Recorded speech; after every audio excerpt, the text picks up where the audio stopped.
अयोध्या में जो विष की फसल लहरा रही है, उसे काटने के लिए आप सभी को लौटना होगा भैया। मेरे श्री राम और माता सीता का स्थान महल में है, यहाँ वन में नहीं भैया। मेरी विनती स्वीकार मत कीजिए, मेरे साथ अयोध्या लौट चलिए भैया। तो रघुकुल का एक पुत्र दूसरे पुत्र से कह रहा है कि वो रघुकुल की मर्यादा का त्याग कर दे, पिताश्री के वचनों का उल्लंघन कर दे। क्या ये उचित है भरत? आपका यहाँ वन में कष्ट भोगना उससे अधिक अनुचित इस संसार में और कुछ नहीं होगा भैया। आप चाहे कितना ही प्रयास क्यों ना कर ले, किंतु मैं आपके बिना नहीं जाऊंगा।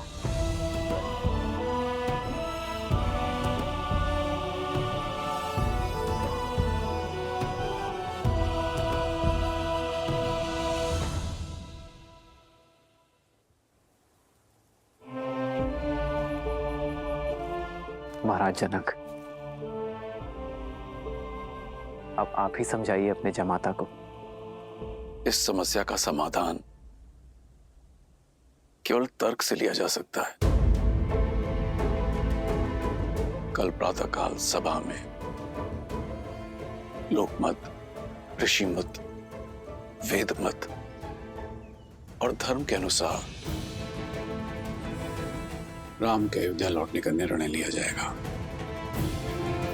यह हमारा सौभाग्य है कि यह समस्या महाराज जनक की उपस्थिति में उत्पन्न हुई है। अब राजा और ऋषि होने के नाते कल सभा में इस धर्म संकट का धर्म संगत निर्णय महाराज जनक ही निकालेंगे।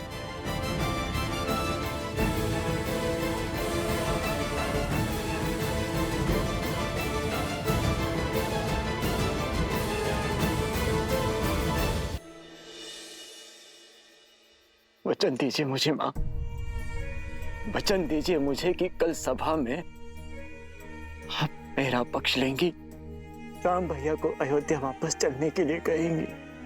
पिता की छाया के जाने के बाद पिता समान राम भैया की छाया से मुझे वंचित नहीं करेंगी मां, वचन दीजिए मुझे। मुझसे अधिक राम को तुम जानते हो, फिर भी हट कर रहे हो, भूल रहे हो कि मेरी हर बात की नीति संगत काट होगी उसके पास। जानता हूं मां, किंतु राम भैया को अपने साथ ले जाने का प्रयास अंत तक करूंगा मैं, अंत तक करूंगा मैं।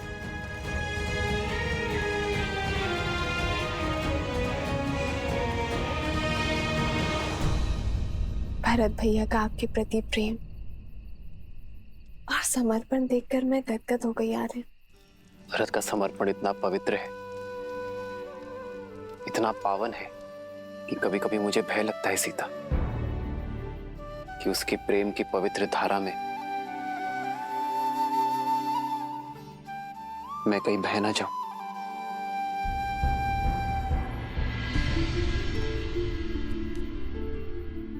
गुरुदेव, मैं तो अपने श्री राम का एक तुच्छ दास हूं, और दास अपने स्वामी से आग्रह कर सकते हैं, उन्हें आदेश नहीं देते, किंतु आप गुरु हैं उनके, वो आपके आदेश को नहीं टाल सकते। गुरुदेव, इस भिक्षुक की झोली भर दीजिए। आप ही है जो मेरे राम भैया को मेरे साथ चलने के लिए कह सकते हैं, अयोध्या का गौरव लौटा सकते हैं। उनके बिना मेरे जीवन का अर्थ ही समाप्त हो जाएगा। यदि भैया मेरे साथ नहीं आए तो किस मुख से लौटूंगा मैं अयोध्या, किस मुख से लौटूंगा? तुम धन्य हो भरत, तुम धन्य हो। जिस प्रकार भक्त की निश्चल भक्ति के वश में आकर भगवान सृष्टि के नियम तोड़ देते हैं और विधि के विधान को बदल देते हैं, उसी प्रकार मैं भी कामना करूंगा और प्रयास भी करूंगा कि राम अपना निर्णय बदल दें और अयोध्या का गौरव अयोध्या आ जाए। देवी, कल चित्रकूट में होने वाली सभा किसी एक समस्या के निवारण हेतु नहीं होगी, अपितु युगों युगों तक न्याय, धर्म, नीति, मर्यादा, प्रेम और त्याग को परिभाषित करेगी, संसार को संबंधों की गरिमा सिखाएगी। किंतु धर्म और कर्तव्य के इस महासमर में जनक किसका पक्ष लेंगे महादेव? उचित और अनुचित के बीच चयन करना तो बहुत सरल है, किंतु यहाँ तो हर कोई अपने अपने दृष्टिकोण से उचित है। दृष्टिकोण, दृष्टिकोण ही इस कथा को महागाथा बनाएगा देवी। अब तक संसार ने केवल यही देखा कि अपनों से ही पद, प्रतिष्ठा और सिंहासन के लिए लड़ते आए हैं, परंतु मानव इतिहास में ऐसा पहली बार होगा जब हर कोई राज सिंहासन त्यागने के लिए सज्ज होगा, उनके लिए जिनसे वो प्रेम करता है। आप देखिएगा देवी, कल की ये सभा आने वाली पीढ़ियों के लिए आदर्श जीवन जीने का मार्ग प्रशस्त करेगी।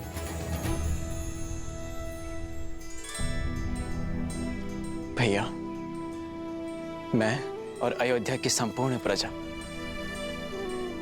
गुरु वशिष्ठ और ऋषि जबाली के साथ आपसे पुनः अयोध्या लौटने की विनती करने आए हैं। अयोध्या पर कृपा करें भैया, हम सब पर कृपा करें। ये वनवासी का जीवन अब छोड़ दीजिए। माता सीता और मेरे प्रिय लक्ष्मण के साथ घर आ जाइए। अयोध्या का राजभार संभालिए भैया। जिनका तर्पण हमने कल किया है वो केवल हमारे पिताश्री नहीं है भरत, साक्षात धर्म है। और उनके पश्चात उनके धर्म का उत्तरदायित्व हम पर भी है। जो वचन उनके जीवित रहते निभाया वो उनके मरणोपरांत कैसे तोड़ दूं भरत?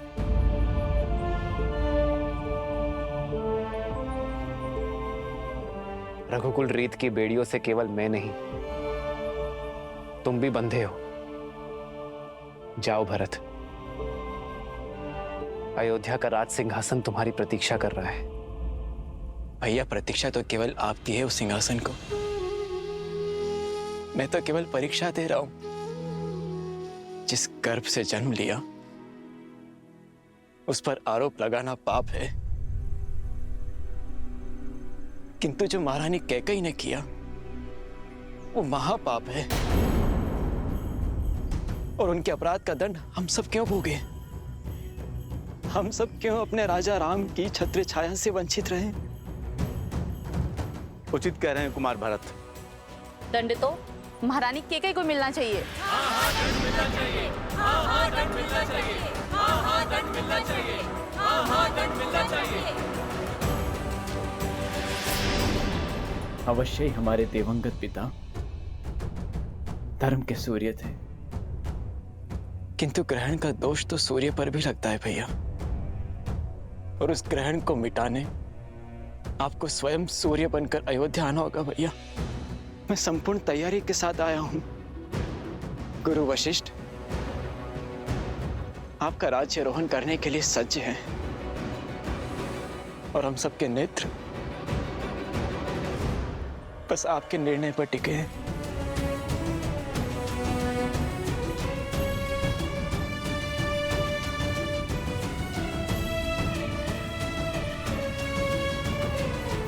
भरत, भ्रातृ प्रेम और समर्पण की पराकाष्ठा स्थापित की है तुमने, किंतु मैं तुम्हारा प्रस्ताव स्वीकार नहीं कर सकता।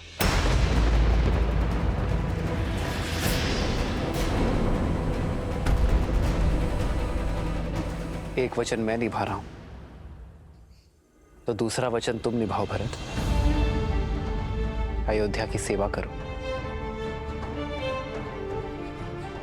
मेरे भाग्य में तो संतों की सेवा का सुख और असुरों के आतंक का अंत करना है।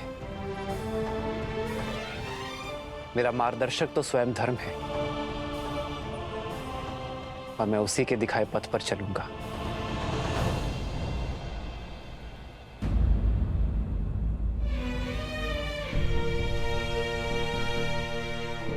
तुम्हारी माता होने के नाते, अयोध्या की महारानी होने के नाते कुछ कहने का, कुछ मांगने का अधिकार नहीं है मुझे, किंतु एक अपराधी होने के नाते मैं कुछ कहना चाहती हूँ राम। ये सब कुछ मेरे कारण हुआ है।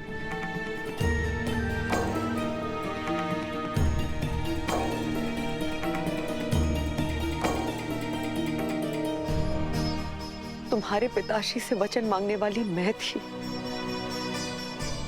आज तुम तीनों वन में हो, मेरे कारण। आज मैं कैकेयी अपने पुत्र राम को हर वचन से मुक्त करती हूँ।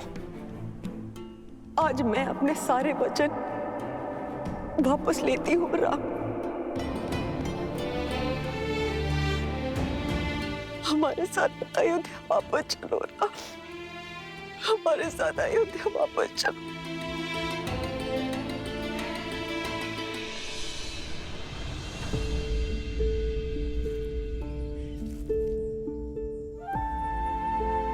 बहुत देर हो चुकी है मां। वचन वापस लेंगे किससे? उन पिताश्री से जो अब रहे ही नहीं। ये अधिकार भी केवल उन्हीं के पास था मां। मेरे अधिकार में तो केवल उनकी इच्छा का पालन करना है। आप ही बताइए मां, अयोध्या लौटकर मैं रघुकुल की रीत को धूमिल कैसे कर सकता हूं? किस राजा के वचन की बात कर रहे हो तुम राम? एक राजा के लिए राजधर्म ही सर्वोपरि होता है राम। तुम्हारे पिता महाराज दशरथ अपने अंतिम समय में एक स्त्री के मोह में आकर अपनी मति गंवा चुके थे। बुद्धि भ्रष्ट हो गई थी उनकी। उनके वचन को महत्व नहीं दिया जा सकता। ऋषि जबाली, आप भूल रहे कि महाराज दशरथ मेरे पिता भी हैं। आपका सम्मान करने का यह अर्थ नहीं कि मैं अपने पिताश्री के लिए अपमान सहूंगा। मेघों का काम है धरा पर अमृत बरसाना, और कई बार अतिवृष्टि हो जाने पर मेघों का दिया जल आकाश में उछाला नहीं जाता, उन्हें स्वीकार किया जाता है ऋषि जबाली। जिनके धर्म और नीति परायणता की सौगंध स्वयं देवता भी खाते हैं, उनके प्रजा और पुत्र होने के नाते मैं उनके वचन को लज्जित नहीं करूंगा, अपना कर्तव्य निभाऊंगा। पुत्र धर्म की नहीं, राज धर्म की बात करो कुमार। अयोध्या को तुम्हारी आवश्यकता है, तुम्हारी प्रजा को तुम्हारी आस है। वचन निभाने की नीति के बदले अपनी प्रजा को आहुति मत दो। वचन से बड़ा राज्य होता है। राज्य, वचन से बड़ा यदि राज्य है तो उन पितामह हरिश्चंद्र को देव मानकर क्यों पूजा जाता है ऋषि जबाली, जिन्होंने अपना वचन निभाने के लिए अपना राज्य, अपनी पत्नी, यहां तक कि अपने पुत्र का भी त्याग कर दिया। उन्होंने काशी के शमशान में चिताओं के लिए लकड़ियां इकट्ठा करने का कार्य किया जिन्होंने, वो राजा ही क्या ऋषि जबाली, जो अपने मुख से निकले शब्दों का मोल ना समझे। यथा राजा तथा प्रजा प्रजा राजा के परचिन्हों पर चलती है ऋषि जवाली। यदि मैंने अपना धर्म न निभाया तो कल अयोध्या की प्रजा भी अधर्म के पथ पर चल निकलेगी। अपने वंश के लिए तुम्हारा समर्पण अविश्वसनीय है। राजा हरिश्चंद्र ने भी अपना दिया हुआ वचन निभाया था, अपने पिता का नहीं। वचन महाराज दशरथ ने दिए हैं, तुमने नहीं। सच्चा धर्म प्रजा की इच्छा में है और उन्हें केवल राम चाहिए। अब किसे चुनोगे, राम, धर्म या धर्म? ऋषि जवाली उचित कह रहे हैं। लौट जाइए राम। श्री राम को अयोध्या लौटना ही चाहिए।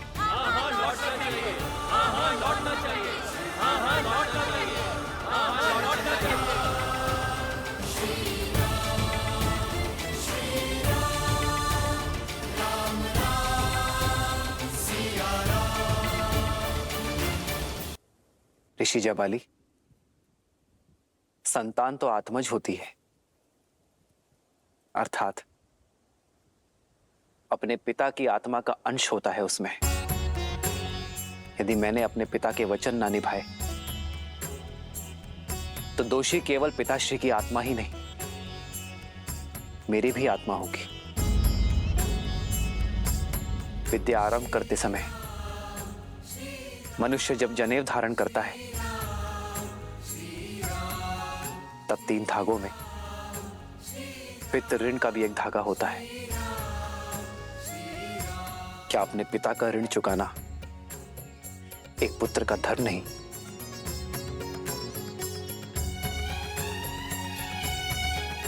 उत्तर दीजिए ऋषि जवाली। राजा प्रजा का सेवक होता है, राम, और तुम्हारा धन प्रजा की ओर है। यदि मेरी बात पर विश्वास नहीं है तो पूछो यहां पर उपस्थित हर एक अयोध्यावासियों से। कहिए, क्या मत है आप लोगों का? राम को क्या चुनना चाहिए, सिंहासन या फिर वनवास? सिंहासन।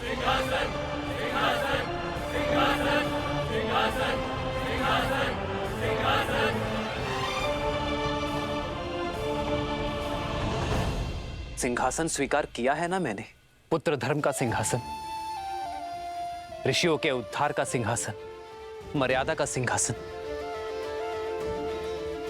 अब प्रजा अपना धर्म निभाए, क्योंकि धर्म की बेड़ियों से कोई स्वतंत्र नहीं होता। जिस प्रकार एक राजा का धर्म होता है अपनी प्रजा की रक्षा करना, उसी प्रकार प्रजा का धर्म होता है अपनी राजा के आज्ञा का पालन करना, उनका सम्मान करना। ये मेरे पिताश्री के वचन थे कि मेरा भाई भरत अयोध्या का राजा बने, अयोध्या का राजपाट संभाले। और रही बात अयोध्या का सर्वश्रेष्ठ राजा बनने की,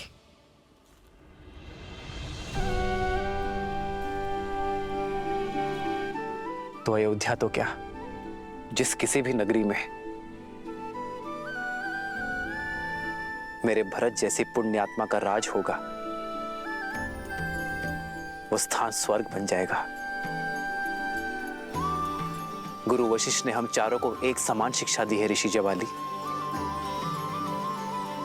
हम चारों ही जन सेवा के लिए उपयुक्त थे।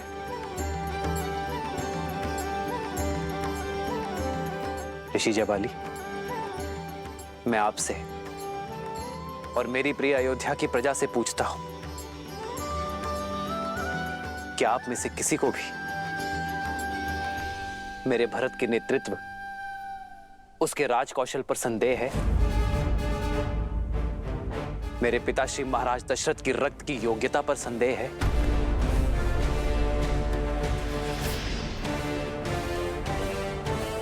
यदि आप में से कोई भी मुझे मेरे भरत की एक त्रुटि, एक दोष, एक अवगुण बता दे जिस कारण उसे अयोध्यापति नहीं बनना चाहिए, तो मैं इसी क्षण अयोध्या का राज सिंहासन संभालने के लिए सज्ज हूं।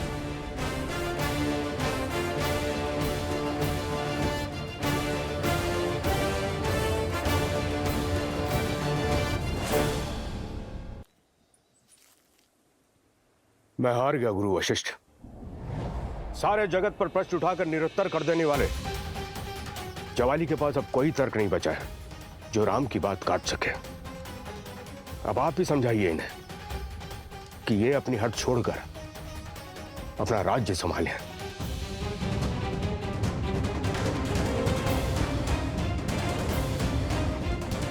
भरत, और आप सबकी भांति राम के सामने एक याचक बनकर आया, और याचक को केवल अपना स्वार्थ साधना होता है। उसके लिए उचित अनुचित, धर्म अधर्म, न्याय अन्याय की रेखा धूमिल हो जाती है। इस पल मैं भी यह निर्णय करने में असमर्थ हूं। हम बहुत भाग्यशाली हैं कि हमारे बीच ज्ञानी प्रज्ञा उपस्थित है। मिथिला नरेश जनक, अब धर्म की लाज आपके हाथों में है। बताइए राजा जनक, क्या निर्णय है आपका?